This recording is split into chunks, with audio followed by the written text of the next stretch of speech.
From a combat perspective, I always, and I still feel like the meat and potatoes of any God of War game is combat.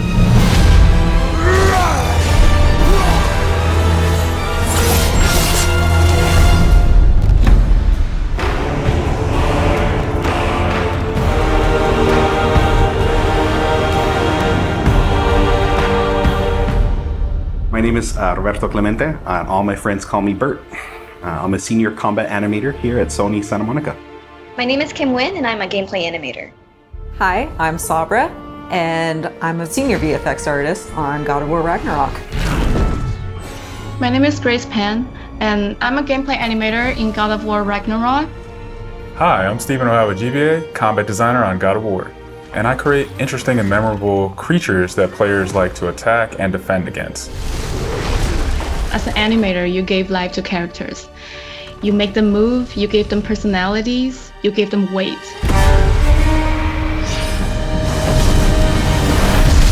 My role as a VFX artist is to put the power behind a move. You are in control of fire and earth and water and wind. Whether you are throwing your axe or on the receiving end of an enemy spell, VFX is what really gives the movement and the danger to every move that a character or enemy makes. I work really closely with the design team and the tech art team on this project specifically. We actually work a lot with camera, along with the guidance of our great camera team, so I find myself doing fight choreography sometimes. One of the most challenging parts about being a combat designer isn't the technical implementation of creating a creature, but it's really navigating that line between frustrating and engaging.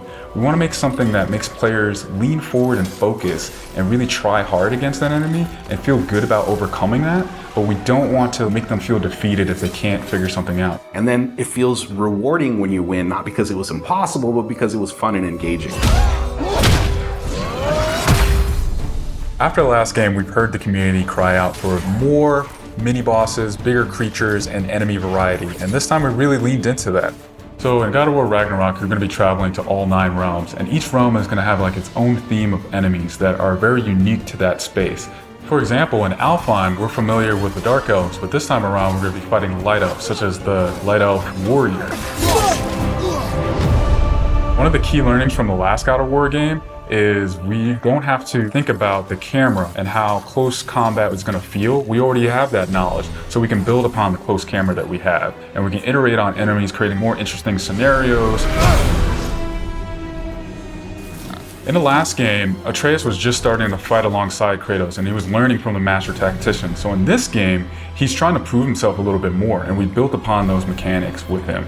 The previous God of War, Atreus was still a kid, right? So he has a lot of dependency on his father. And for this game, you will see Atreus moving more independently on his own as a companion. In regards to VFX for Kratos, I think what the players really love is the powerfulness of it. When you are playing as Kratos, you really do feel like the God of War. And moving into Ragnarok, we want to really make something bigger, make it stronger, make it more of a spectacle. You want them to be like, oh my gosh, I didn't know that the Blades of Chaos could get even better, but look at that. So as Kratos gets more powerful, he's going to have access to newer combos and newer abilities that will increase the combat depth of each weapon. For the Blades, one of the moves that I've really enjoyed from previous God of Wars is the combat grapple, and we're going to be bringing that with a new twist. I'm very excited for players to try the blade grapple traversal moves. That brings so much more speed into the movement and the dynamic feel to it.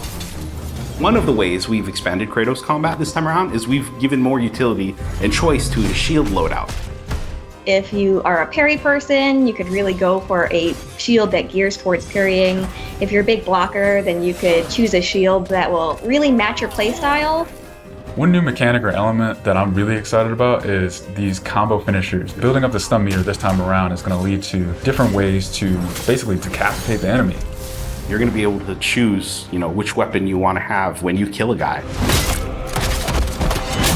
Another feature that we've added for Kratos is his new pre-fall attacks. You could jump off a ledge, and if there's an enemy below you, you could slam down on him.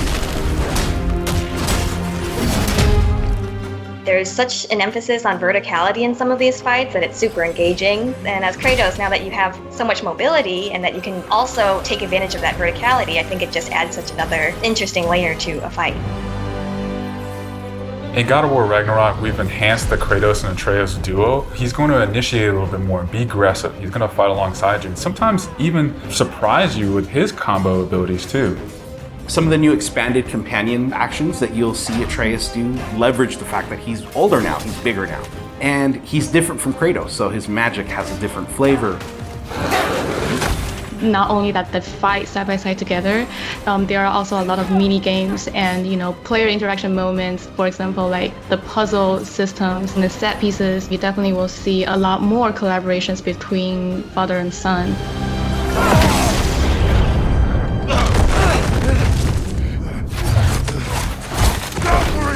Odin must have sent them! There's so much that goes into building a big set piece. You basically iterate and iterate and iterate, and it takes testing and just seeing what works to really figure out the personality of something. Basically, every department gives it their all to make things really spectacular.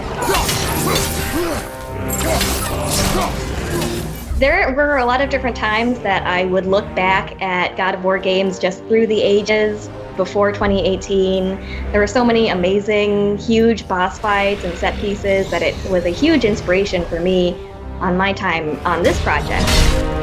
For the Old Father! Our design philosophy for creating new and memorable enemies is basically making them a combat puzzle, similar to like chess, and focusing on the chess pieces. Each piece has its own theme and its own use. You need to be able to see what's happening in an instant and be able to react as the player. There's a couple of different ways that we go into making an attack very readable for the player. Sometimes we add a signature audio cue, or we'll add the different rings, such as what we did in the last game, that lets you know that this attack is unblockable, you need to dodge it. There's so many different ways that VFX really helps not just show what an enemy is about to do, but show who the enemy really is.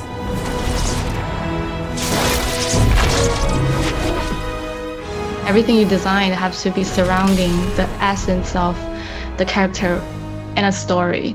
It's what makes it believable and memorable in the first place. I think what I'm most excited about is for players to experience the diversity of enemies that this game has to offer. You will be fighting everything from small little creatures to things that will take up the entire screen. All of their designs run the gamut. I think each one looks so much different from the next one, and each of them have their own play styles and their own little fantasies that go into it. And so I think if you are really into Norse mythology, you'll be very interested to see how Sony Santa Monica has taken some of these creatures and interpreted them for God of War. Everything that goes into the game, there's emotion behind it and intent behind it, and by the time it gets to you, everything that you've seen that you're going to play and experience has been sweated over, bled over, tested, and is fun to play.